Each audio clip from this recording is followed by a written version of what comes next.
it's 25 IBUs. Oh wait. Oh hey there, BrewTube DJ here and Johnny, back for another drinking session. Don't you know? Because we like to drink, don't we? And eat. And eat. Johnny's having his little, what is it, mozzarella wrapped with something? Yeah. It's a little salami? Salami. Yeah, so we got some prosciutto and whatever that is, some kind of ham. Pepperoni. So we're food pairing. See how we've elevated our game here? We're food pairing with the Weizen-Bock tonight. And who's this from? This is from Brewery Ayinger in Ayinger, Germany. Ooh, that's a surprise. And as you guys know from watching the videos, this is one of my favorite German breweries. They make real quality, and they make the Salvador Doppelbock that we drank way 200 and some reviews back at Epic Beer Night 1. You remember that one, John? Like it happened just last year. Yes. As by our Chinese restaurant counter that we got for free because we're cheap and stuff. I got 2. He got 2, yes. We've got lots of drinking coming. So, this is a 2011 version of the Ayinger Weizen-Bock. You might be saying, hey, look, my bottle that I got this year doesn't look like that. That's because this is last year's bottle. Hey, my bottle doesn't look like that. Oh, I haven't gotten one. That's right.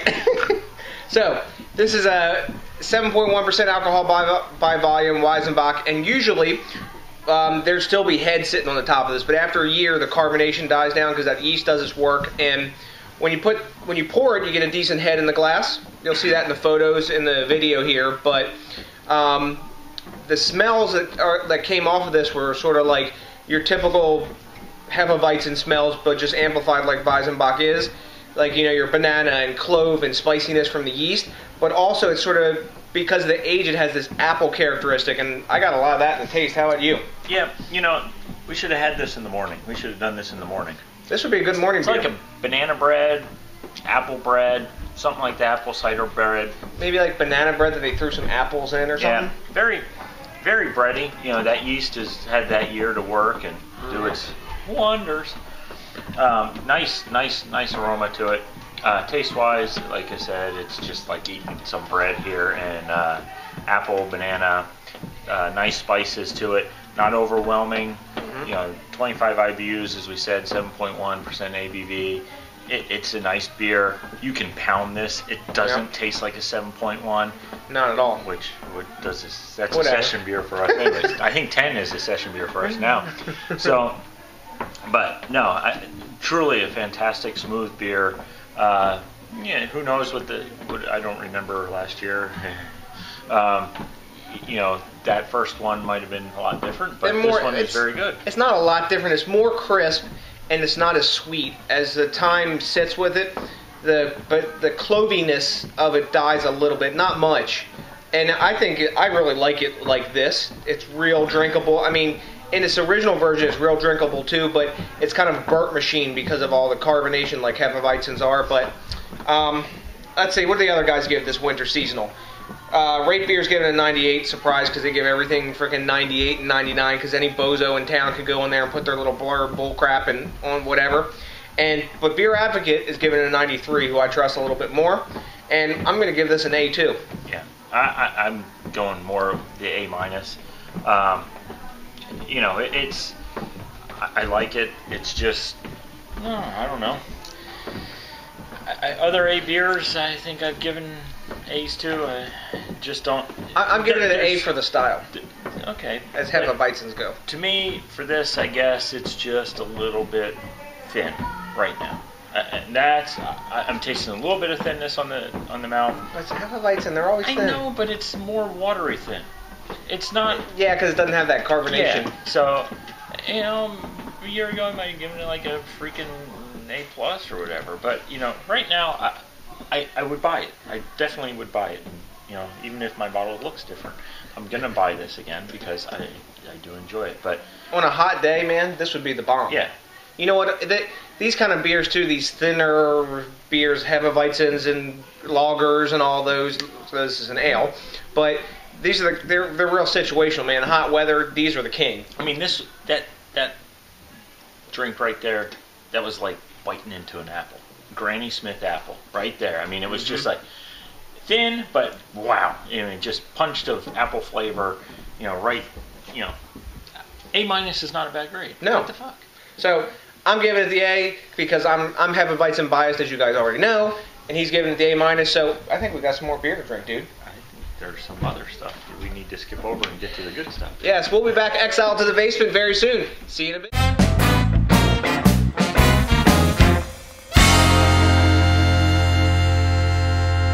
We're back again, and what have we been doing? We've been drinking more freaking beer. That's right, and Johnny has brought his hors d'oeuvre with him again. And this time, what are we having? We got Mean Old Tom. Yeah, you have everything else written in capitals except Mean Old Tom. Well, Mean Old Tom is from Maine Beer Company out of Portland, Maine. Not that other Portland on the other coast. not Oregon, no. Yeah, so what we got is an American stout. Aged on vanilla beans, blah, blah, blah. Hops, blah, blah, blah. 4 malts, wheat, wheat, oats, whatever. 6.8 ABVs. That's cool. It really came across with some coffee. I actually got that wrong. Sorry, guys. It's 6.5 ABV. My bad. What the heck? They had it wrong on the internet, you know. So nice.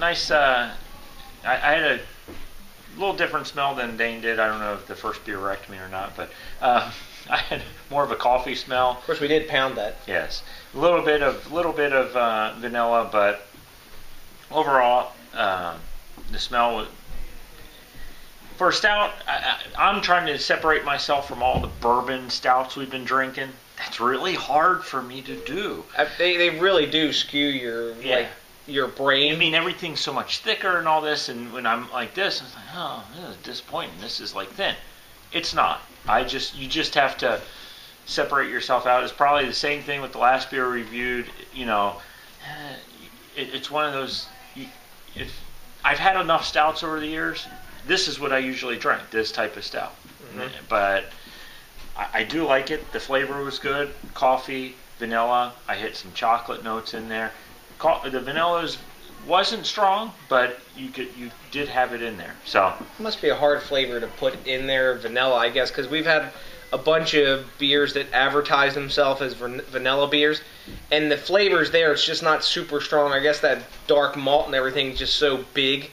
It takes over the vanilla, but I mean, I really thought that this is a super solid beer, and my reason for that is because it's a 6.5% beer, and when you pour this, guys, man, the smell is big coming out of the bottle, and then you swirl it and you get the yummies out of the bottom, and you pour it after that, and there's even more aroma to the beer. I got coffee and caramel, sort of biscuity malt out of it, and some chocolate in the nose, but when you taste it, you get all of that, like the nose says, and a little bit of vanilla. As it warms, the vanilla amplifies a little bit, but it's nowhere near with the chocolate. And the coffee, it's like, what do you say this, like medium body? Yeah. It's a medium body, but it's a session weight beer, really. 6.5% nowadays is a session beer for us beer drinking fools. And, I mean, I'm really impressed at the amount of flavor that's in this beer for its weight. Mm-hmm. That tells you what kind of ingredients they're putting in it. Plus, with Maine Beer, they give 1% back to charity and the planet. Okay, when you buy their beer. Also, they source all local ingredients, everything they can possibly, and they're a green facility. Mm-hmm. Guys that start out literally in their garage with no heat in the winter in Maine. Kind of like what we're doing down here, no heat and reviewing beers. Yes, exactly, but it's not too bad down here. It's good beer cellar temperature, right? Short sleeve shirt on.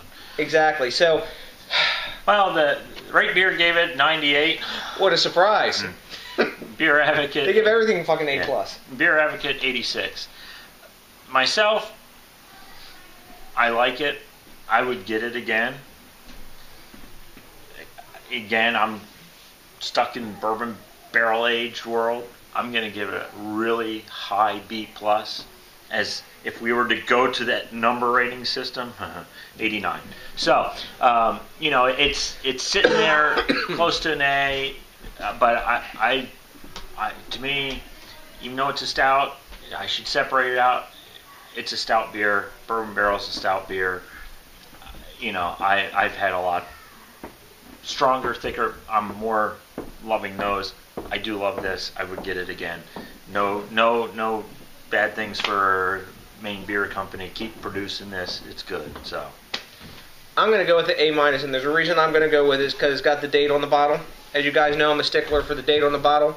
It's a little-ass beer company. They're putting the date on the bottle. Bigger beer companies, you can do it too. These guys are tiny. I'm going to give it the A-. I'm going to give it a 90 if we give it on numbers. 1 point different than Johnny, just because of the date, and I'm a dick too. But no, I'm not going to do that. Cheers. Ooh, fine dollar store crystal. But really solid beer, guys. Man, that's a good final drink on that. Look at the glass lacing on that. Yeah, that was for a tiny strong beer, man. But we gotta go drink some more beer. Yep. Well, thanks to Uncle Tom for mean old Tom. That's right. And you know, maybe we'll catch you somewhere outside of Louisiana, Missouri. No, Maine, Portland, Maine. No, Louisiana, Missouri. Oh, that's where Uncle. Oh, yeah, mean old Tom lives. That's where Daniel and Dave, or whoever these two dudes. And they moved to Portland, Maine for some reason, but they got good lobster. Yeah. All right, we're gonna go drink some more beer. I think we have a quad in our future. Well, you have a lot of beer in our future. We have a lot of beer in our future, exactly. So, back in a flash.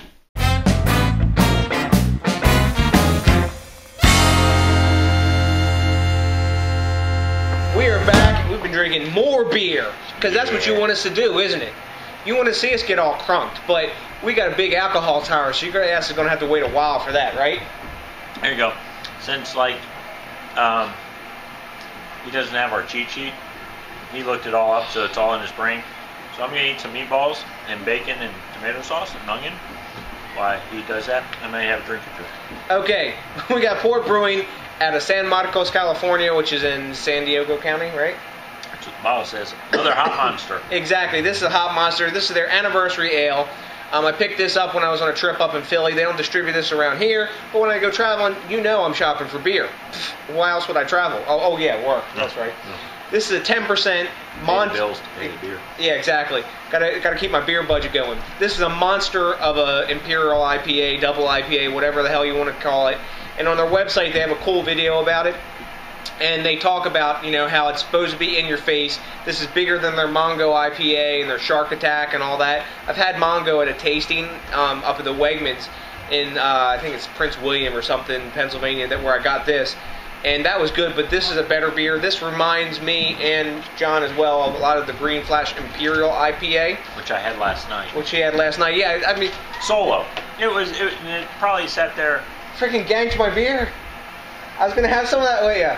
Yeah, it sat at our wife's uncle's house for, what? Oh, months. Over 7 months. Mm-hmm. So, who knows how much time it's been put on. And, you know... It was in the refrigerator that whole time. Yeah, very comparable to what we have here.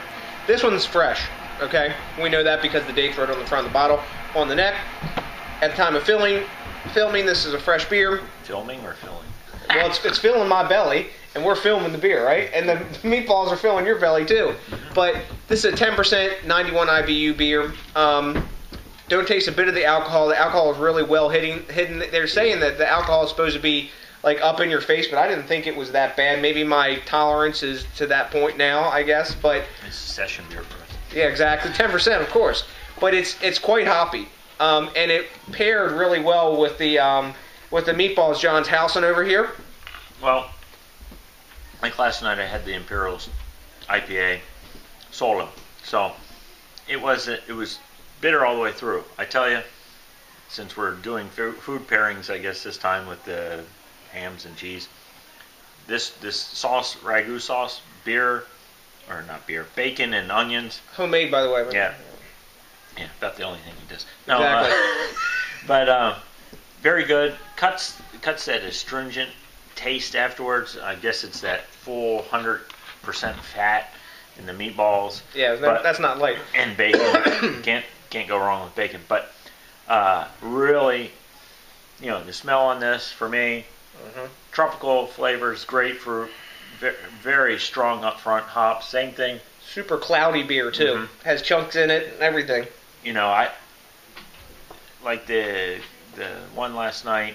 You know, this thing's going to be hoppy for a long time. You know, especially if you keep it cold and all. Yep.